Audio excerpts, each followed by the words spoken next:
new ledger that's being rolled out starting August. August. Right. So I want to talk about the things that we added on to in terms of the new ledger, one. And secondly, it's how we use this level of information to help us in our trading. So we'll talk about the ledger first. If you look at this is basically what you've seen before, right? And then, so the data analytics page, I think nothing's changed. This one, nothing's changed except that portion on the side. Remember, there was a box here.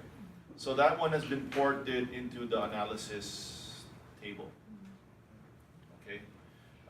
So this is what it used to be, right? If you look at the ledger itself, though, you will notice that all of a sudden there's a new things that are showing up. Example, average buying price and average selling price of a specific stock. That shows up now here at the bottom. No, the average buying and selling price. Sa US wala dati. So US wala dati, yeah. And then now, what happened is that we added before it was just a primary formation, right? So what we're planning to do is we're planning to add another level of greater analysis onto our trading. So example, momentum is obviously the most pinakamaraming different kinds of setups. So it can be 180 degrees, it can be slingshot, it can be boomer. All of these things are all part of momentum, right? And what happens is that momentum gets lumped into a huge mess in terms of learning, in terms of underlying analytics. We trade it in one specific manner, but in effect, we actually aren't really learning too much about momentum as a whole, right? Kasi iba-ibang formation, some may ADX, some walang ADX, diba? So it becomes really messy, right? So what we did was we had to tag it into different levels, but we didn't want to take it and not lump momentum together. We still wanted to lump momentum together, because the objective is still the same, trading in magnitude. Tama? So example, coils. Generally, coils are trading ends of duration, diba? So we didn't want to separate, let's say, falling coils versus flat coils, diba? So boxes, symmetrical triangles are flat. Normally, falling wedges, falling channels are a different formation, diba? But then when you're going back and looking at your analytics, you don't realize, what I realized throughout just looking at charts in general and things I've traded is that my hit ratios of falling coils are much higher, and my hit ratios of flat coils are much lower. But the edge ratio of my falling coils so my edge ratio of falling coils are actually lower, whereas my edge ratios of flat coils are higher. Diba? So these are things that I had to learn on my own by reviewing my own charts. But in terms of doing the actual data analytics and putting it on a piece of paper and actually checking whether it's real or not, hindi ko masyadong nakikita yun, right? So the point of this exercise was to be able to segregate a lot of the trades that we make and trying to be able to have a better idea of what your individual data analytics is and the whole house's data analytics on that front, right? So we can go out and say, okay, we've traded, we see that slingshots have a hit ratio of 40%, but the edge ratio of slingshots is very high. Diba? We don't trade 180 degrees much, but if they do, the hit ratio is very high and the edge ratio could be very high. Things like that we don't really see right now. Diba? So the objective of this is to be able to expand that even further. Okay, so what we did was, if you look at it here, coils are lumped into two different setups. One is falling, one is flat. So symmetrical triangles, boxes fall under the flat coil, right? Ascending triangles, descending triangles are also considered flat. Okay. Falling coils are essentially wedges and falling channels. Okay, so those are things that you can essentially distinguish anyway, how you trade it, right? So where the resistance line is flat, those are flat, considered flat coils. Where the resistance lines are heavily diagonal, those are the ones that are falling. Make sense? The pullbacks, we've been talking heavily about. I'll talk about this. I'll talk about this later. Pullbacks mas mahirap eh. So we'll talk about the ranges first. Range trade is anything that the underlying magnitude is over. Okay, and then you're trying to purchase individual issues as prices are selling off, right? But your objective is that you want to be selling it at the resistance level. Okay, so normally it's easier for us to distinguish ranges as probably not above 10-day. Normally, if you're still above 10-day, magnitude is still intact. Diba? So this is the situation where the magnitude essentially is over and you're going into duration. Diba? That first level of going into duration. So normally you'll be buying near the 20-day, near the 50-day, or sometimes even below the 50-day, right? So I wanted to get a better perspective of that by splitting this into three different parts. Okay, pa naman, if you guys have a question or if you guys disagree with how these guys are being tagged, or if you believe you have a better suggestion of how we should tag it, you have to let us know because these haven't been rolled out yet. Yeah, JP. Pwede natin i-assume, like, kunyari, momentum then others. So yung others natin medyo mababawasan. Like, kunyari, example, continuation patterns. So wala naman siya. So, mababawasan yung others natin. Like, kunyari, nag-intraday ka ba? Sure. Kasi momentum. Or Sure. tapos hindi perfect yung entry for yung others. Or pullback, tapos tumatagal na. So, pullback others.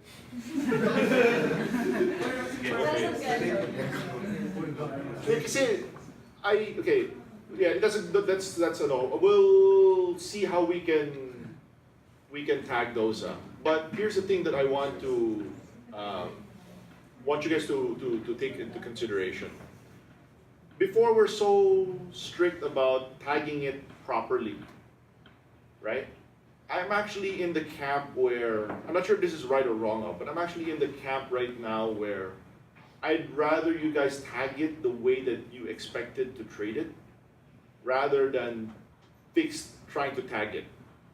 Does that make sense?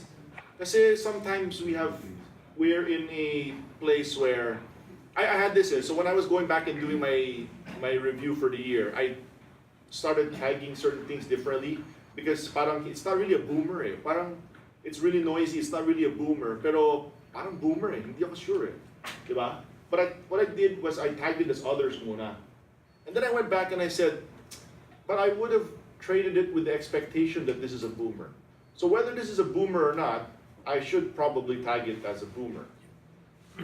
Diba?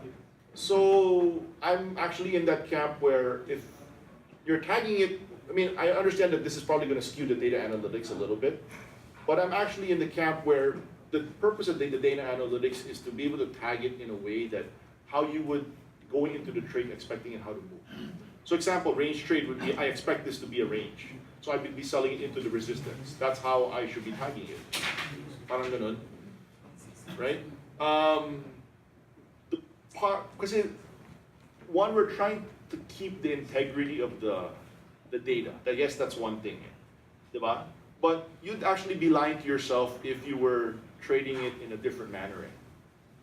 Even so that you tagged it differently, but you wouldn't be trading it in that manner. Parang ganun yung expectations. Diba? So example, I'd be buying this on the stock, but I want to hold it past the resistance level. I would not tag this as range trade, even if this was really a range trade. Does that make sense? Diba? So those are things that I would much rather you tag it in the way that you would expect to be trading it, rather than, of course we have a guideline of what you should be tagging. Tama, diba? So we put these guidelines in place for you to tag it, make your trades in that form. But I would much rather you guys tag it because of the way that you expected the trades to turn out. Parang ganun. So with regards to momentum others, I'm sure madami yan eh. Diba? So we might have to add that. But example, coils, I mean, I don't see how there's a coils others eh. Diba? Pag coil yan, duration naman talaga yan. Kahit saan mo binili, duration pa rin naman ang binibili mo eh. Diba? So that one I think is less of a, but the momentum others at eco ba kailangan yan.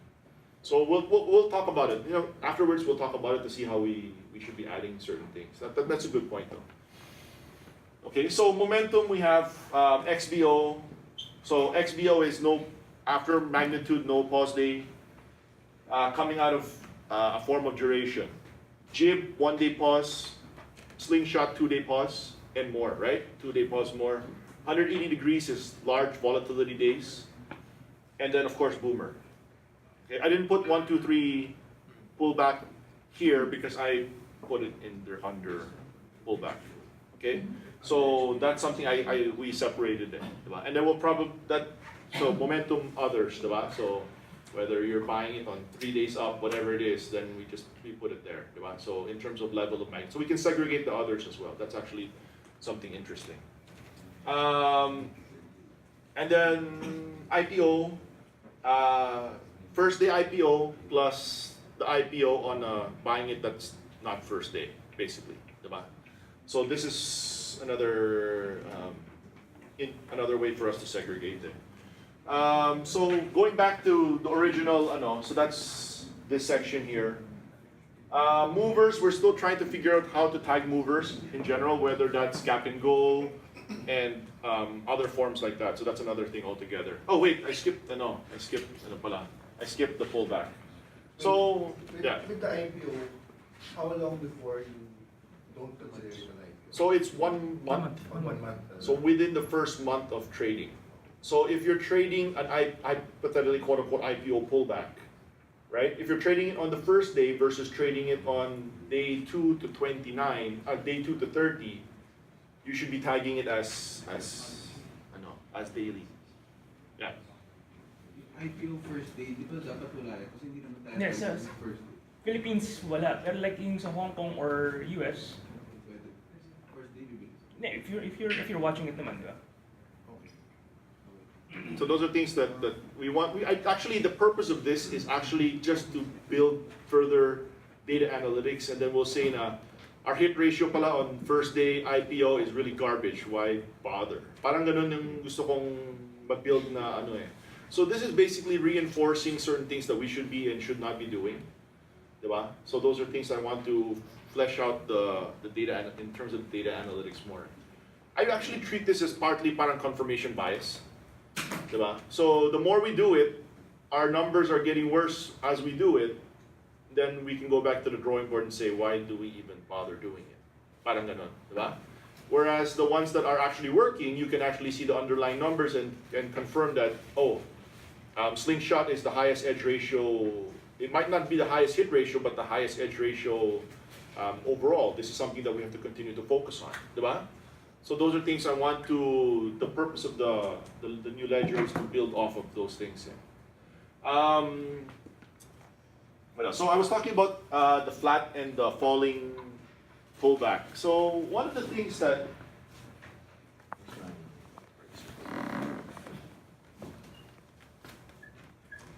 so we treat pullback as anything that's still in magnitude, right? So anything that's in level of magnitude, right? So the thing there is that normally, let's say we have 10-day, diba? You have the ones that are falling 1, 2, 3 days into the whether it's the minsan parabolic madalas wala pa nga, diba? So falling into the 10-day, right? So if you're buying here, this is considered falling pullback. So in old terms that we use in terms of reference, we would call these pennants. Diba? So pennants is ganyan, diba? Ganun ang pennant, diba? So we would refer to these in the olden days as pennants, right? Or we call falling pullbacks, right? But what we realized is that when we were talking about it a few weeks ago with our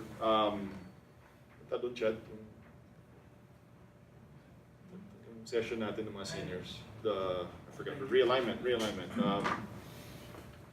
What we were teaching in Calum as 10-day blue sky, right? Or we would refer to as green sky, okay?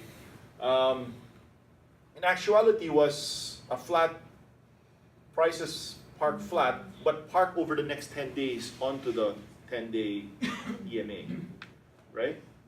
And in all the times, this was called a flag, right? So, basta anything within the first 10 days of, then naman ang pullback, ano description natin, within the first, pullback is anything within magnitude into the first 10 days. Diba? If it's two to 3 days, those are called boomers. Anything in excess of that, that's called essentially flat pullback, right? The reason why I wanted to segregate this is because I noticed in terms of my ratios that all of my formations that were like this, my edge ratios were ridiculously high. So I wanted to segregate that even more. Okay, so I want to see whether or not we can build enough data analytics on that front to be able to support specific formations. Diba? So I wanted to segregate the flags from the pennants. Okay, so that's something that we added here. What else? Yo. Can we tag the market cap on the setup?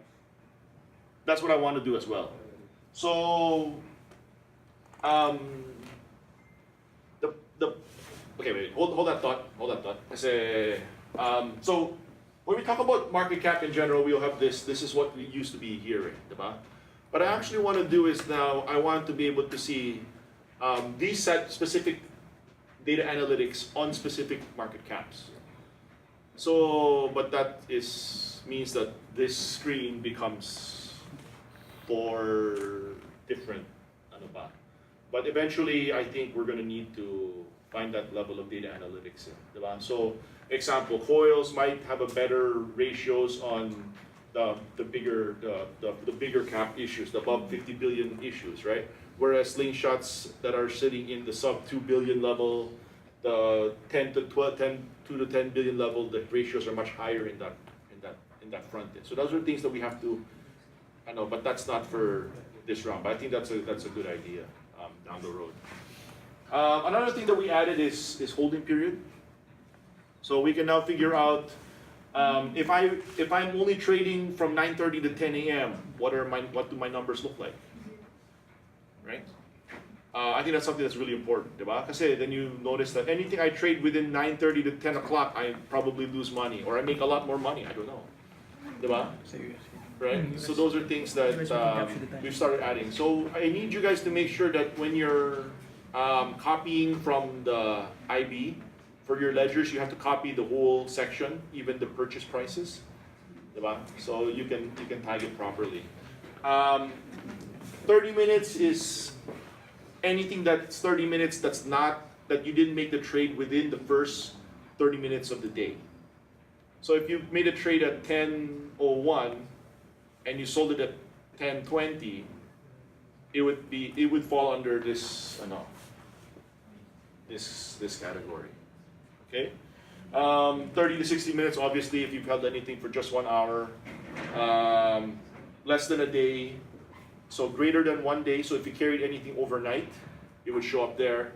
And then over 3 days, and then I'm not sure what the carryover is. Over 3, huh? JC. From the previous month yung carryover. Carryover from the previous month. Okay. You don't have to enter that na, di ba? Automatic. No, automatic na. Yeah. So I'll show you where that shows up. That shows up here. Here. There's a timestamp kasi. You see it? So they get it from the timestamp. Okay? So a lot of the things that we're doing is really trying to sparse the data even more to be able to give ourselves a better perspective of what kind of trading we really want and we want to encourage and discourage. Diba? So I talked to Leonard for like 2 hours this morning, and one of the things that we took away from that conversation was, this is something boss has always done, but we always took for granted, was learning from our own trading. Okay, what does that mean? It means that the more we trade, but we just trade for the sake of trading, not try to understand what the trades are actually teaching us. So what does that mean? If you notice the past few days, especially in the US, the runners are few and far between. So the hit ratios have dropped significantly, right? So, but we just take these things for granted. But we don't understand that as our hit ratios drop, it means that the markets become more and more extended, right? So that means that if we're not proactively making an adjustment and seeing these things, but we're not proactively making an adjustment, nangyayari, we're just hitting the same hammer the same way every single time. Yung pala wala nangyayari, right? So these are things that as we continue to make trades, we have to continue to learn from our own trading. Diba? Whether markets are extended and because these things are not following through, I should be dropping my size, or I should be trading 1 or 2 at a time instead of trading 4 or 5 issues at a time, right? But these are things that we will learn as we continue to build enough experience in war chest of trades. Diba? I'm not going to get too much on that right now, but that's something that I want you guys to focus on. So, okay. Are we okay so far with the ledgers? Makes sense naman, and the underlying purpose of why we have to, it's not really a lot more work, right? It's like you just have to copy and paste the same thing and then make one more click. So you have to click this and put the, choose your, and then the second one is to choose it, and then that's, right? No more, nothing, it's not like it's a lot more work to do it. Di naman ganun, okay? So what I want to get to right now is how to analyze your data, okay? May kulang pa ba akong Ayla? Tama naman, diba? How to analyze your data. So before, what the raw version of this is this. And I was doing it myself, and this is like the raw version. This isn't what you guys see, but this is what I have been doing. So I was trying to analyze my own trades over that span, and this is the template that we used for that, right? And then I could see what I do is I spend a lot of time learning about this. A lot of things that we do kasi when we trade, we think that we just trade and then the underlying outcome is yun na yun eh. Right? Yung parang we just trade for the sake of trading and then bahala na kung anong mangyayari dun sa numbers eh. What we don't realize is that the numbers is the report card. That means that you can actually make adjustments on your trading to improve your report card. Hindi yung trade lang tayo ng trade tapos bahala na kung ano lumabas sa report card eh. It's more about we have to be proactive in being able to make adjustments so that our report card gets better. Okay? So if you look at, especially, you notice I don't have churn here, but churn's another thing. If you talk about hit ratio and edge ratio, which of the two is more difficult to manage, to control? Which one do you think is more difficult to control? Hit ratio. Hit or edge? Hit. It's like a myth. It's like everyone's like, I don't hear. How many people think it's hit ratio? How many think it's edge ratio? Why is edge ratio more difficult? See, like Leonard's on one front, Chad's on the other one. How? Right? But both of them, there are means to improve both of them. Diba? It's not like there's no way to improve them. There's an actual way to improve your hit and edge ratios. And it's something that you just have to be more proactive about. It means that you have to do your own work to understand that I want to improve my hit ratio. I want to be able to improve my edge ratios. Diba? For me, based on my experience, it's actually more difficult for me to improve my hit ratio. But that's me. Diba? I have more control about my edge ratios rather than my hit ratios. Which means that because especially me, kasi I trade coils, primarily I trade coils, diba?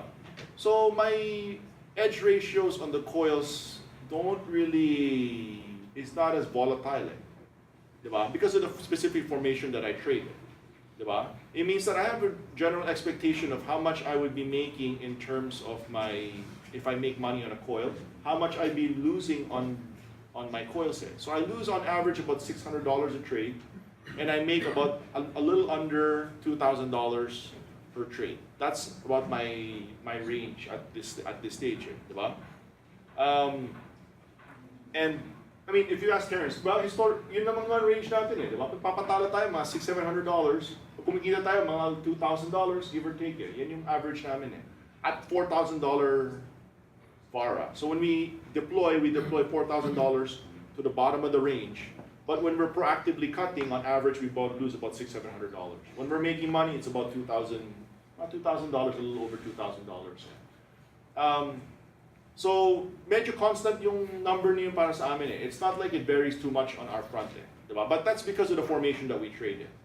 So the hit ratios naman, so there are means to improve both right?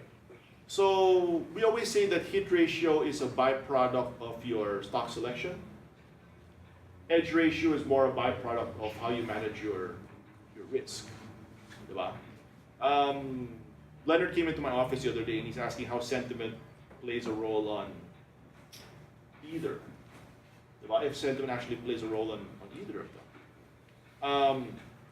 And my take was that sentiment may affect hit ratio, but it doesn't affect edge ratio as much.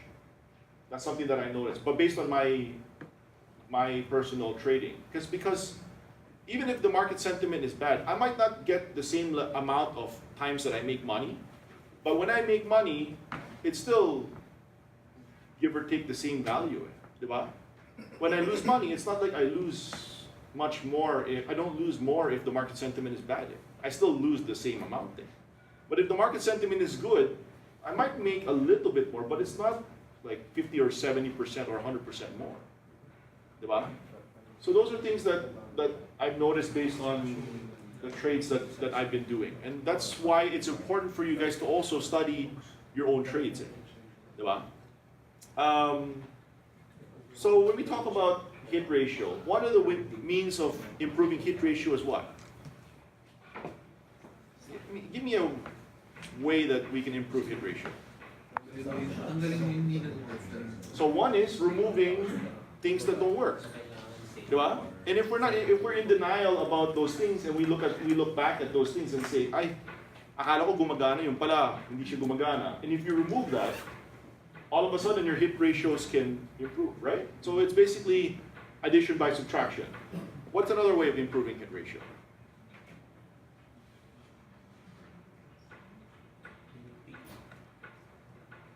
Pick your stocks. Don't need to trade everything. Diba? So, example, one of the things I do and how I improved my hit ratio this year was I trade stocks I only studied. If I didn't study the company, I don't trade it. Obviously, that means you don't trade much. Diba?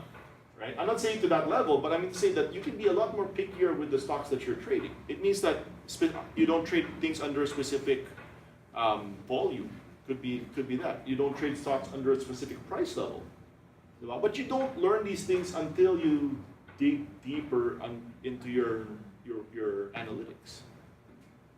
That makes sense? Diba? Other things. Be more selective on your formations that you trade.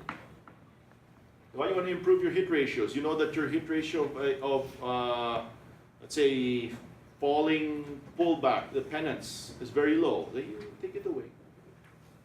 These are things that you will learn. So those are what I want you guys to spend the time to learn. Right? Edge ratios. How do you improve edge ratios?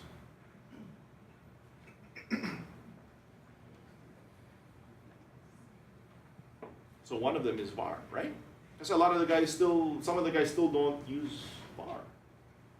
Diba? VAR standardizes a lot of things. It makes things apples to apples. Yeah. Can you tell me, Martin, paano bad market, you put a lower bar, so it'll skew the edge ratio from something different?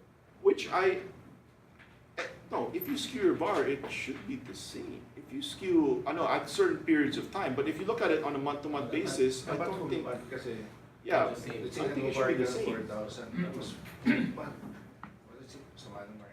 Right, but you have to take that as a, you still have to take that as a, what do you call it, as parang you have to identify at that point in time that you made an adjustment at that point. Eh.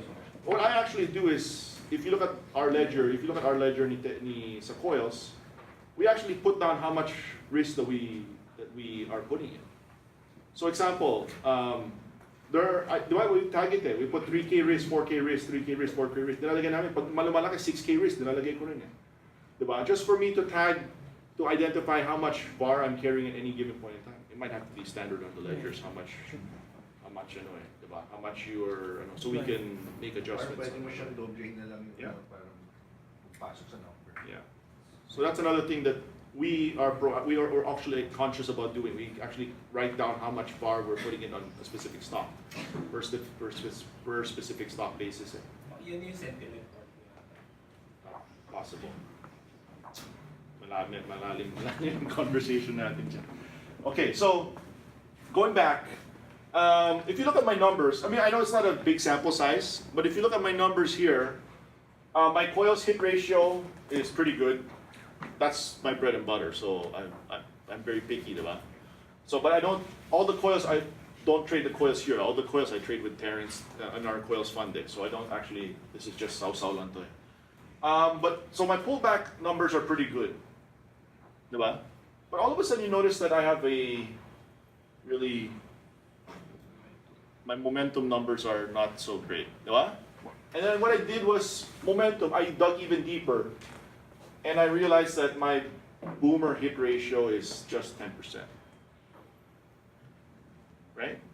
So if that means that in my mind, before I even did this analytics, I always assumed that boomer is where I made my money for the year. So if my bias is that boomers should be the ones making money, I should figure out how come my actual numbers is different from the actual. So what I did was So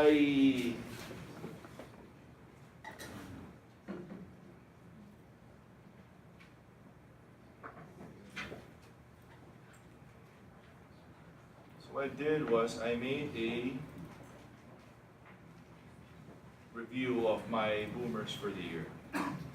Okay, so you guys gotta run through with me. I actually did not analyze this yet. I did not do any I just put everything on a PowerPoint and I wanted to analyze it with you guys to see whether or not I was doing something wrong or whatnot. Okay, so I didn't really do much analytics yet. So this is my boomer, diba?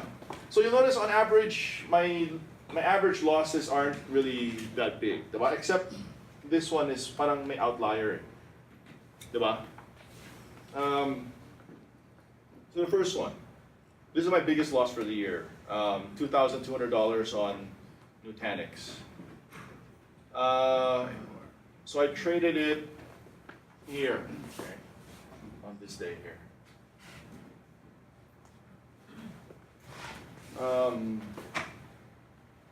Okay, so I'll go through it all, and then we can go back, right? So this is the second one. This is where I made my money. Obviously, this is star, right? This one, I lost money on this one. I lost $650 here, and the reason why is because I had a buy stop the previous night. I went to bed and it got hit. Okay, so when it went down the next day, I cut it somewhere here, and then it went up afterwards. Okay, so that's.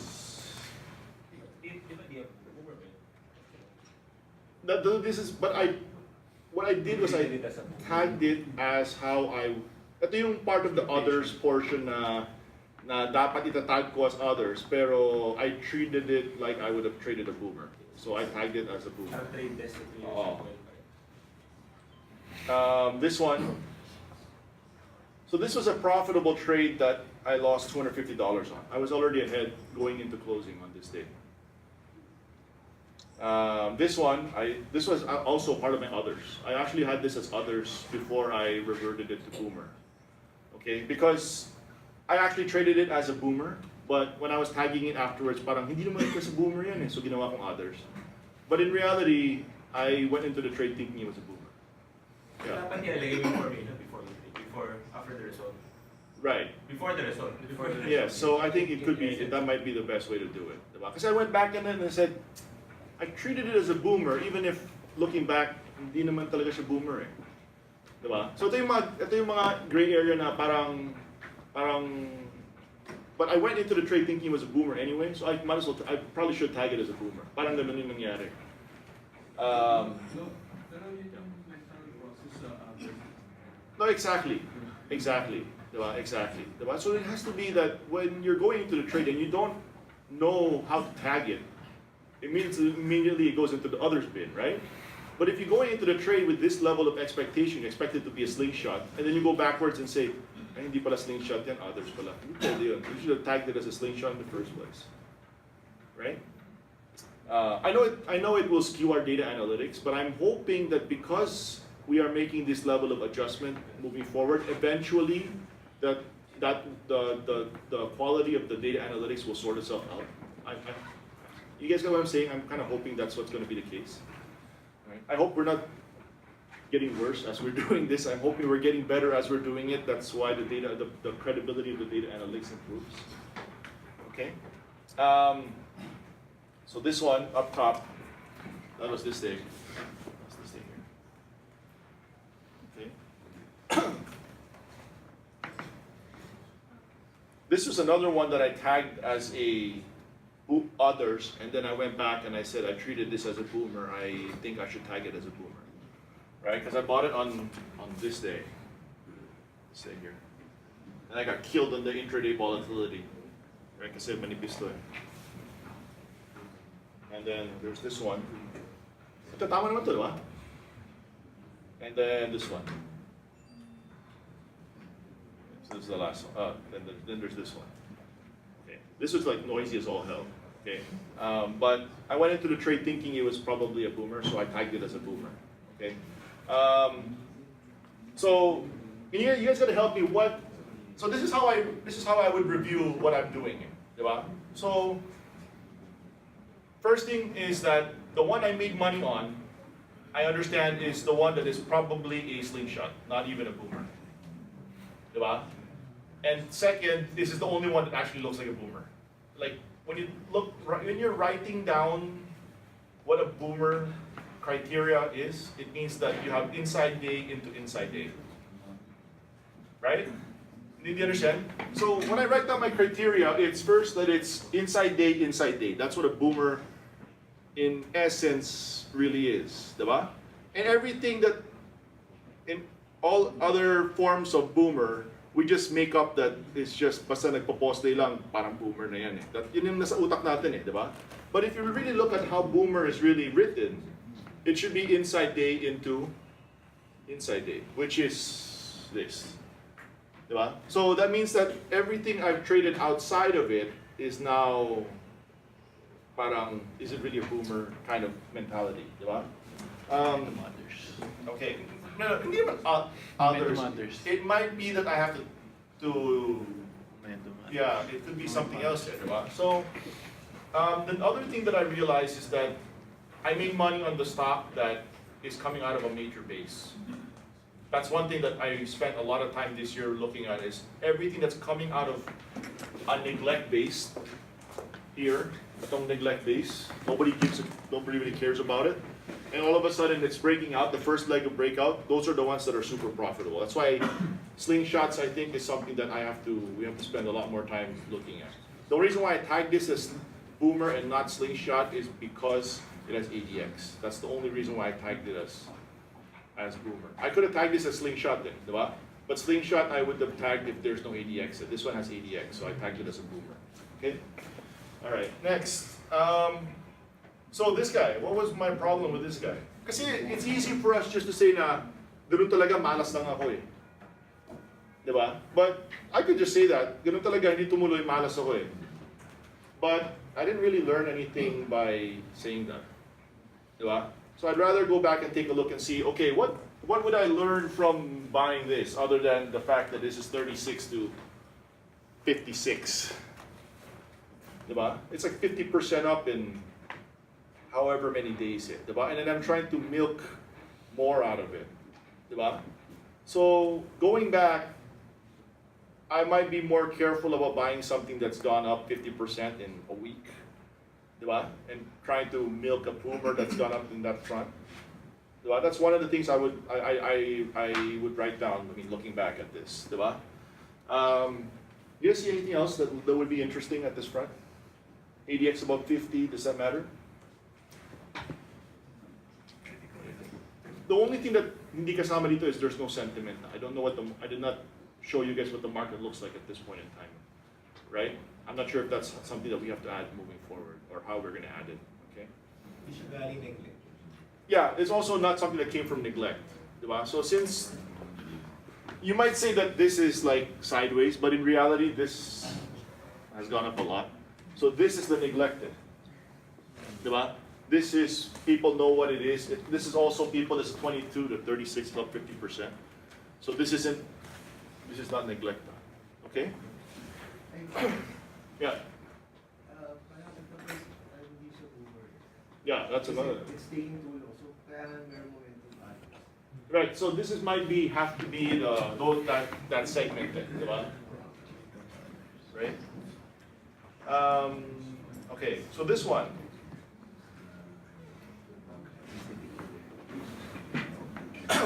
In hindsight, obviously, if I had managed this trade better, it would have been a good trade, right?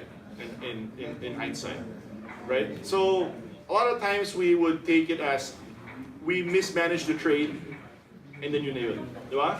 We go back and say, I mismanaged the trade, and then forget about it, diba? But we don't go back and take a look and see whether the trade was something you would have gone back and did again, diba? So looking at that, 2-day pause, 1 day na red, but came back into the range. Would you buy this the next day? Yes or no? I mean, of course, hindsight, you'd buy it the next day. Diba? But any significant red flags that you'd be looking at this point? Any red flags that you guys would see? Because some people made money on this, diba? Some people made money on this. Okay. All right. So parang okay naman, diba? Parang okay naman. So if I go back and I would look at it, if I managed it better, I probably would have been able to re-enter the trade. Diba? But since I lost money here, the next day I didn't have the mental prep to go back into the trade. Okay. So that's something that I'm looking at right now. Okay. Next, this one. So this is also not coming from neglect. This guy is up 100% at this stage, right? So you're talking about the tail end of moves in general, diba? So you'll see it in a lot of stocks today that you'd be trading that marami kasing ganito itsura, diba? Where you're trading into the heavy loads of volatility at the tail end of prices, diba? So whether it's your Twilios, nasa si Bea, diba? Right, Twilios, or your, what else went up a lot?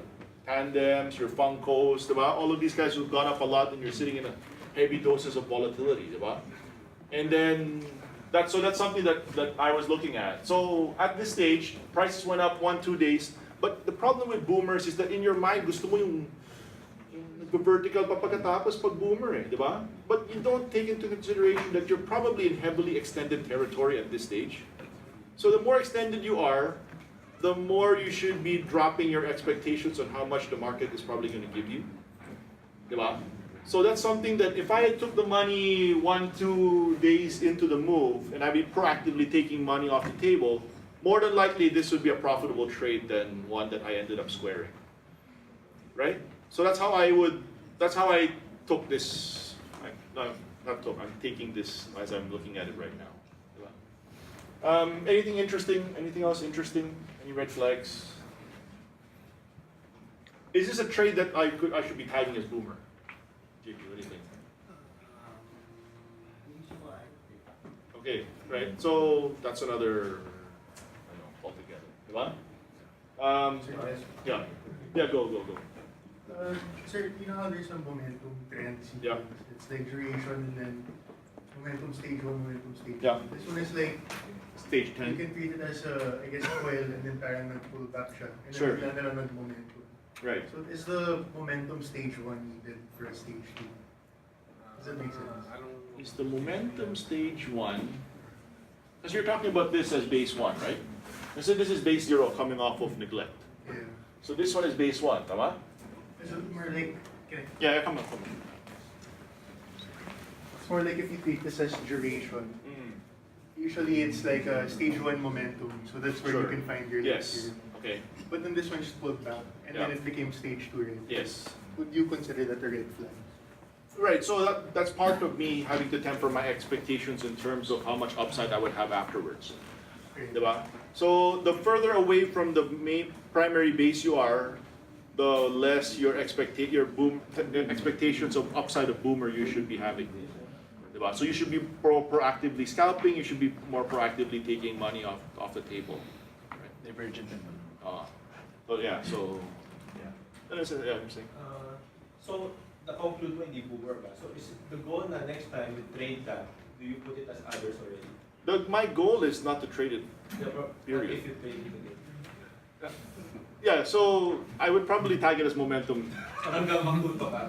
Hanggang matuto ako, di ba? But in reality, based on my hit ratios and all the things that I've looked at, I'm not trading this again. Di ba? Parang I'm just sitting in noise eh. That's what's happening eh. Di ba? If you notice, the one thing that I notice as I keep going back and forth through the charts is that as much as we lie to ourselves that this is a boomer, in reality, it's probably something I have to take away from my system. You guys get what I'm saying? Right? Okay. What else? This one, obviously, the problem here is that this is rallying to, this is what I always talk about, the rallying into the resistance level. Tapos in our mind, we just lie to ourselves na, di, nakalusot na yan eh. Diba? But you don't realize na all those people who are buying at this stage, hanahagisan ka dito. Diba? So kahit in terms of the actual price, naka-break na ng previous resistance, in reality, lahat na naipit dito, naghahagis dito. Right? This isn't really a boomer. Obviously, it's not a boomer. Even if it fits specific criteria, ADX above 30, whatever it is. Diba? So this one, for sure, I'm taking away from my system on that front. Two, you want something that is clear breakaway of share price. Example, ito. Boom, clear breakaway of share price, prices are parking in this manner. Yan yung mga gusto mo. Not the ones that are parang creeping into it. Diba? That's another thing. So when you're looking at creeping into formations, those are things that you really don't want. Diba? Make sense? Yeah. Yeah. Based on, in hindsight, Yeah. based on your analysis, Sure. where should you have bought it? I think my entry price was okay. What's my entry price here? 61.73. I think my entry price was okay. I mean, on hindsight, looking at it, if I wanted to buy it,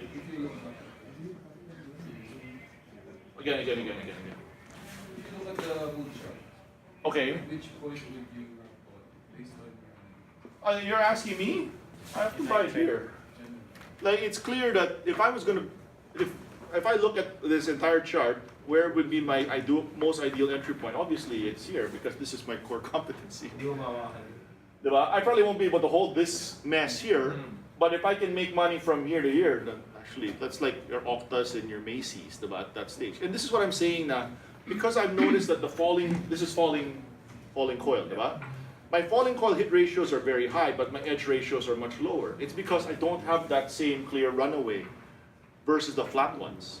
Diba? Kasi pag tumatanda sin resistance, nakahagis ako eh. Hindi, pwede mo na siya itikita sa range. Kung ganun. Not necessarily, because it's the end of the duration. The reason why it's not a range is because the purpose of the range is you're going into a duration, whereas the purpose of the coil is the finish of the end of duration. So two different expectations.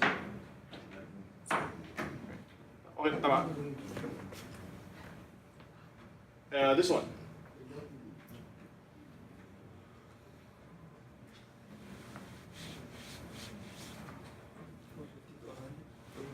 So ito yung ito yung flat na pullback. Ito yung flat na pullback. Right? You tag this as boomer, right? You tag this as flat pullback, right? Ito yung flat pullback na sinasabi ko sa inyo. Okay? Right? Hindi blue sky yan. Okay? This one. What is this? Is that even a formation? Probably not. Diba? If I look back, it's like, why did I even buy this in the first place? Diba? Or is it because Sheena's lying to me that this company is so good? Diba? Right? Right. So those are things that, looking back, this is probably off the base 0, base 1, base 2, base 15. Diba? Yeah. Yung flat pullback, bago to, bago na. Yeah, so I'll go over with you. If you look at Boeing, Boeing is not blue sky. Boeing is actually the flat pullback. Yung Boeing mo naman nakikita mo last year, that's actually a flat pullback. We'll go back to it. So we're getting blue sky 1, blue sky 2. No, it's not. Everyone treats this as blue sky, but if you count at the end of magnitude, this is 10 days. How do I know? If you know, how do you count a 10-day EMA? Average price of the last 10 days. If the last 10 days have been flat, it should be at the same place. No? Diba? 10-day EMA means you're calculating the average price over the past 10 days. If the past 10 days have been sideways, it should be that the current price and the 10 EMA are at the same place. Right? So, that's the flat, diba? Yun yung sinasabi ko sa flat na pullback, those are flags. Okay? So yeah, what's our conclusion here? I shouldn't be here? YSBT? Diba? This one. So, things I did right, magnitude is big. I actually got in when the range was, like, the range got smaller. Is that good or bad? So, okay. My problem here is that I got killed on the intraday volatility because this is super, super liquid, right? So, but in hindsight, this thing continued to go higher. So, would I trade this again? I'd be very careful because of the level of liquidity that I think that's the most glaring thing at this stage. Okay. Anything else? ADX above 60, does that bother you? So, okay. This one.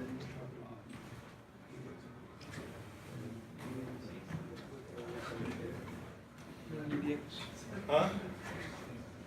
So the biggest problem here is that there's no ADX. So immediately I tagged this wrong, obviously. Diba? Tag this wrong. So this should be tagged as slingshot and not as no ADX. Diba? Okay. So what's the problem here?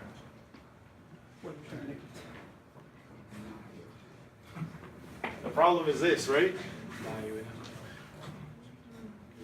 Prices are going up, momentum is not, right?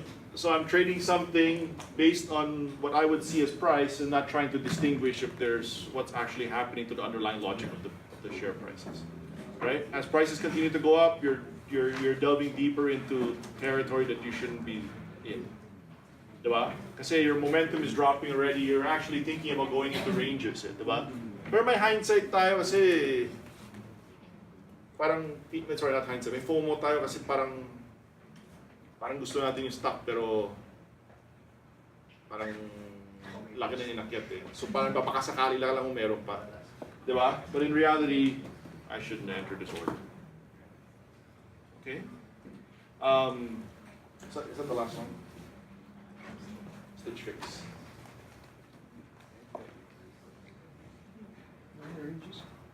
Yeah. So heavy ranges, right? These are things that I have to take away from my system. So here's the problem.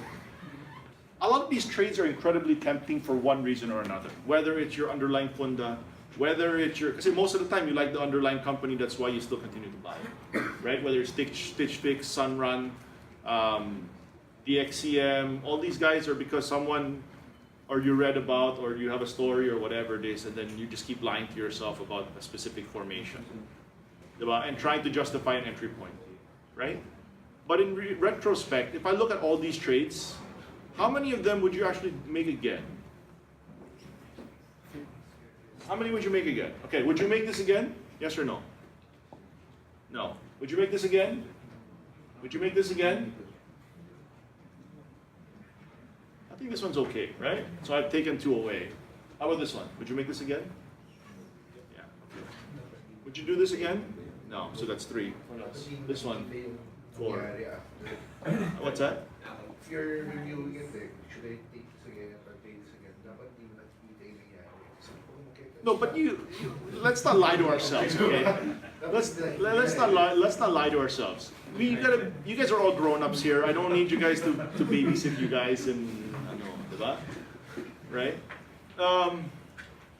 Like Natera, to be honest with you, I'm in a point where I probably wouldn't even enter this order again because of the level of how illiquid it is. Right? Just because it went up afterwards, hindi naman ako yung ano na I make this trade again kind of deal, right? Like, would I do this again? Would I make this trade again?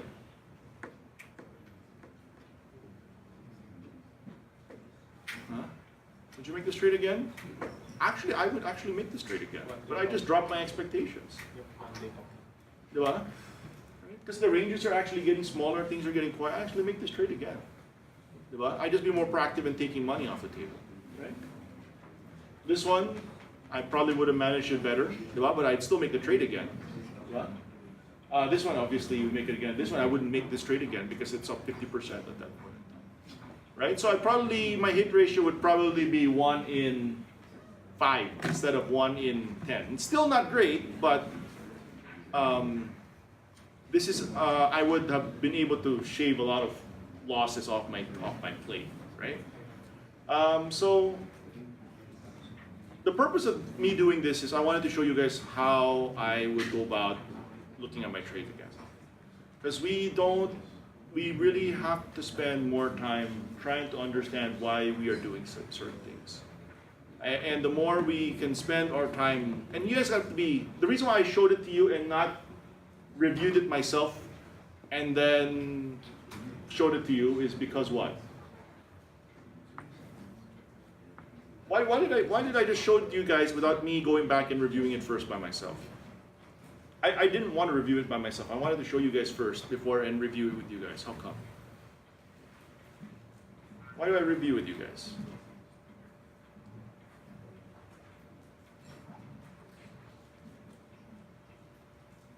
Why? There's a level of accountability. I can't lie to myself if I'm reviewing it by myself. I'll lie to myself about and rationalize why I'm doing something, right? There are going to be times where you guys will come in here and tell me something that I might not have seen, might not understand, and I can't. And nakakaya naman magsisinungaling ako sa harap ninyo na tapos you can see right through me, right? But sometimes it's good to have an extra pair of eyes to go and help you out, learn about yourself, diba? A lot of trading and being able to improve, not just in trading, but in terms of being a better individual, is sometimes having to have another set of pair of eyes to tell you what you're doing right, what you're doing wrong, how you improve yourself, diba? And these are things that are incredibly important for us to be able to grow as individuals, not just traders, but individuals as a whole, right? So, you know how we are. We take as much, any input is good input. Any criticism is good criticism, diba? That means that if you're gonna say something, we still have to vet it, diba? Example, yung coils others need JP. It's a good, but I might have to vet it. Is it really worth our time to add it, diba? Versus the momentum others, where that one might really have to be added, diba? So those are things that, just because someone says something to you doesn't mean that you have to believe it. It means that you still have to take the time to process whether and make a better judgment call whether what other person said is right or wrong anyway, diba? But you have to be open-minded to other people's opinions.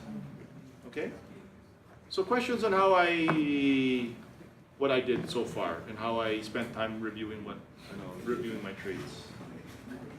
So far, okay, right? I'm not saying this is the best way to do it. I'm saying this is how I would do it so far, and if we can find improvements from here, then great. Okay? Yeah. Again. Tag the Public errors. Again. Sorry. Kasi yung sa your startups, what's the list of errors that you done? List of why you made a mistake. List of why you lost it. You can tell. Why? Example, we lose a lot of money on FOMO or chase price or adding on to position or I mean to say, we can gather large amounts of data analytics by why. Parang, okay, if you had the target, I lost money, and then you're reasoning why you lost money on it. I mismanaged the trade. I held on to earnings. If you lose more than 1%, I actually learned a lot from the trades that I didn't lose money. Kasi, you gotta remember, just because you lose 1% of the trade doesn't mean that's the worst thing that you could have done. Diba? That's something I realized is that just because you lose 1% of trade doesn't mean that's the worst trade that you made. Sometimes you really make a bad trade, but you only lose a little bit. But you don't realize that you made a bad trade on it. Diba? So that's why I'm actually into picture form rather than just number form. Because the numbers can only tell you so much. Diba? Versus the picture, where the picture can, all of a sudden, you can learn so much about it. Diba? A lot of the trades that we scratch, you actually learn a lot from. But we don't bother looking at it because it's just a scratch. Well, you lost $100, you made $100, and then you look back, parang it's just nothing. But you look back in your ledger, parang what's there to learn from it? Diba? What you don't realize is that being able to piece a lot of scratches together actually can actually make a bigger picture. Diba? So you can actually learn a lot from it. Diba? If you look at the trades here, most of the trades are just small trades. It's not like I lost a lot of money on these trades. Diba? But I learned so much by just going back on it. Diba? Like some of these trades I don't want to make again. Diba? So it's a good exercise for us to continue to go. Right? Especially for the newer traders, especially those who don't have a real core competency yet or still finding their way. This is a fantastic means of being able to get it's essentially your own report card for yourself. Diba? Para hindi tayo in denial. Kasi a lot of time we're in denial, diba? And by putting a number to your trades, it justifies how you're whether or not you're doing something right or whether you're doing something wrong. And if you can remove the things you're doing wrong and do more of the things that you're doing right, obviously, it's good. Okay? Last questions. Any questions?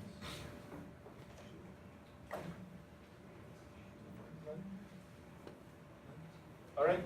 Okay, so if there's nothing else, if you have other questions or if you have other suggestions, we're very open to it. Please let us know, and hopefully we can make those adjustments before the ledgers roll out. Okay, thanks guys.